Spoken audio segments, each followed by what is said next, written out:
Assalamu alaikum. Welcome to another video of IT knowledge. So today in this video we will see that how we can make a simple VS Code shortcut for HTML tag. First we make a new file here. New file, make it index.html, and then we click shift exclamation. This is called an Emmet abbreviation, and then we press an enter.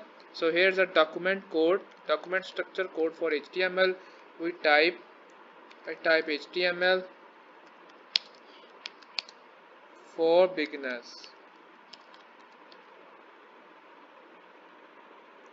So for more interesting and coding related videos, like this video, share this video to your friends and fellows, and subscribe my channel for more interesting and coding related